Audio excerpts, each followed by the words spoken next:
मीडियामध्ये आणि चॅनलमध्ये ज्या गोष्टी चर्चेला जात आहेत त्यातलं वास्तव आपल्यापर्यंत आपण यातून देऊया। क्रमांक 1 की वित्त विभागाने असा प्रश्न उपस्थित केला की याला सर्वोच्च न्यायालयाची मान्यता आहे का नाही, त्याचं स्पष्टीकरण त्यांनी मागितलं, ते शिक्षण खात्याने पुरवलं।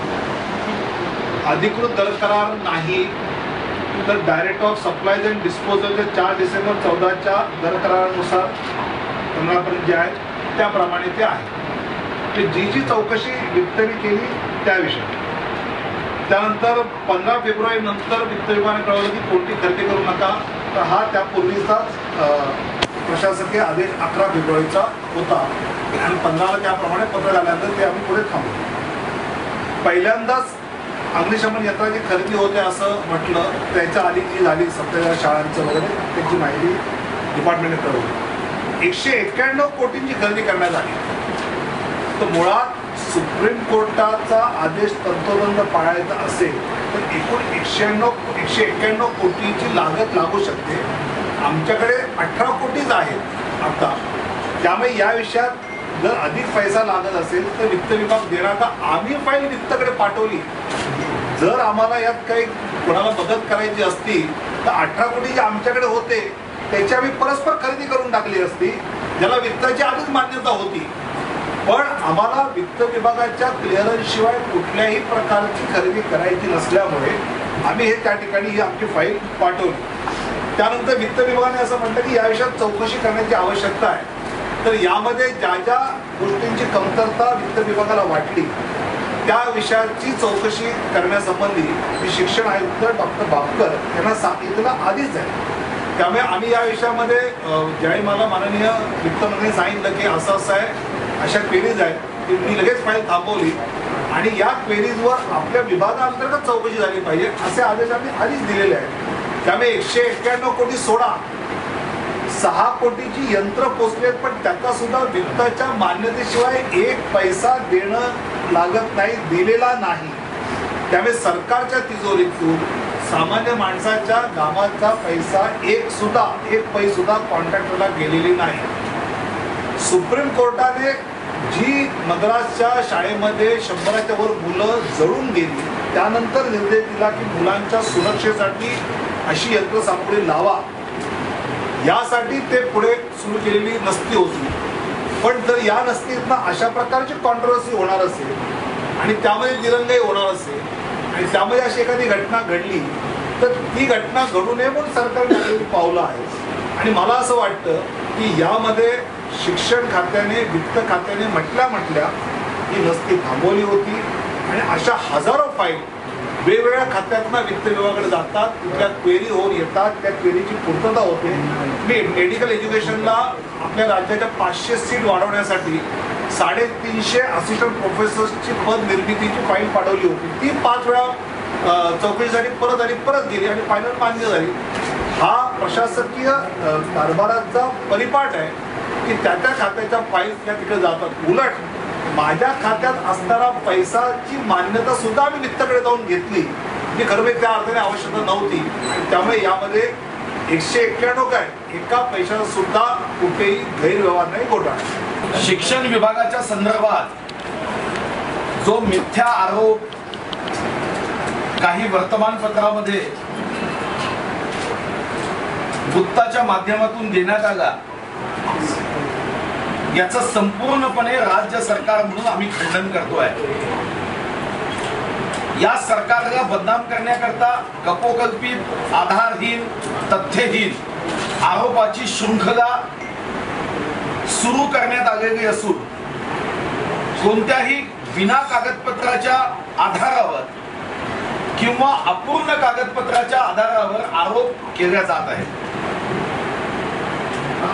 एक नसती ज्यामध्ये गेल्या सरकारच्या कार्यकाळात काही सुप्रीम कोर्टाच्या निर्णयाचा आधारावर खरेदी करण्यात आली होती, पुन्हा एकदा ती नसती वित्त विभागाकडे फायर एक्सटिंग्विशर खरेदीच्या संदर्भात पाठविण्यात आली होती। त्याच्यातल्या काही त्रुट्या वित्त विभागाने काढल्यावर स्वतः शिक्षण मंत्री महोदयांनी ती फाईल पुन्हा वित्त विभागाला कधीही पाठवली नाही. मागच्या कार्यकाळात या संदर्भात जरी खरेदी झाली असली, सुप्रीम कोर्टाचा आधार घेऊन रेट कॉन्ट्रॅक्टवर खरेदी करण्यात आली असली, तर या सरकारने अतिशय समंजसपणे जाणीवपूर्वक या संदर्भातल्या त्रुटी लक्षात घेऊन ही खरेदी न करण्याचा निर्णय केला. आता ज्या गोष्टीची खरेदीच झाली नाही, ज्या गोष्टीच्या संदर्भात या सरकारने स्पष्ट भूमिका घेतली, ज्या शिक्षण विभागाने पुन्हा वित्त विभागाला फाईल पाठवलीच नाही, त्याचं कौतुक करण्याच्या ऐवजी ज्या नकारात्मक भूमिकेतून या बातमीचा लोकांपर्यंत या सरकारविषयी गैरसमज पसरवण्याचा प्रयत्न केला गेला, ही निश्चितच गंभीर बाब आहे. शिक्षण विभागाने या संदर्भातली स्पष्ट भूमिका घेत ही फाईल जेव्हा परत पाठवली त्यानंतर पुन्हा परत पाठवण्यात आली नाही. गेल्या 15 वर्षामध्ये अशा पद्धतीच्या खरेदी जेव्हा होत होत्या, रेट कॉन्ट्रॅक्टच्या आधारावर असेल किंवा इतर माध्यमातून असेल, या सरकारने पारदर्शकतेने यासाठी अशा पद्धतीच्या खरेदी होऊ नये ही काळजी प्रत्येक विभाग घेतोय. आणि त्याच्यातलाच एक भाग म्हणून शिक्षण विभागामध्ये स्पष्ट यामधला निर्णय करण्यात आला. जी नियत आउटले त्यांना मान्य होता तेवढा केला. जास्तीच्या खरेदीसाठी वित्त विभागाकडे फाईल पाठवल्यावर हे लक्षात आलं की यासाठी बचतीतून जर खरेदी करायची असेल ती सुद्धा करण्यात येऊ नये. शिक्षण मंत्री महोदयांशी चर्चा झाल्यावर एका मिनिटात शिक्षण मंत्री महोदयांनी ही फाईल ताबडतोब विभागाकडे परत आल्यावर पुन्हा ती दस्तीबद्ध केली. या संदर्भामध्ये कोणतीही संदिग्धता नाही, कोणताही प्रश्न नाही. पण असं असताना जाणीवपूर्वक राईचा पर्वत करण्याचा जो प्रयत्न चालू आहे हे मात्र चिंताजनक आहे. 27,000 शाळांमध्ये अग्निशमन यंत्र हे काँग्रेसच्या काळात पुरवलंच गेलं होतं. त्यामुळे नव्याने काही हा निर्णय नव्हता. त्या 27,000 शाळांना अग्निशमन केंद्र काँग्रेसच्या काळात पुरवल्यानंतर अजून 33,000 शाळांना पुरवण्यासाठी 191 कोटी हवे होते. हे 191 कोटी देऊ शकत नाही असं फायनान्स डिपार्टमेंटने कळवल्यानंतर ती फाईल थांबली. मग शिक्षण विभागाकडे असलेल्या 18 कोटीमध्ये तरी परचेस करू असं म्हणून परचेस करताना 6 कोटीचा सप्लाय झालाय, पण त्याच्याकडे 1 रुपयाचे पेमेंट झालेलं नाही. आणि त्यामुळे ह्या सरकारने नव्याने आवश्यकता नसताना अग्निशमन यंत्र द्यायचा निर्णय नाही केला.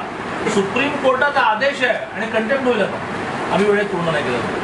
आणि जर या प्रकाराने काही बातम्या आणि त्याला प्रेस शहानिशा न करता चालवणार असेल तर आम्ही सगळेच जण एक वेळ कोर्टाचा अवमान झाला तरी चालेल, परंतु ह्या आवश्यक गोष्टी करणार नाही. मग सुप्रीम कोर्टाचा आदेश आहे की सगळ्या शाळांमध्ये, मद्रासमध्ये एका शाळेमध्ये आग लागून 100 मुळे जळलीच्या पार्श्वभूमीवर सगळ्या शाळांमध्ये अग्निशमन यंत्र असायला पाहिजे. लावूया की नको लावूया?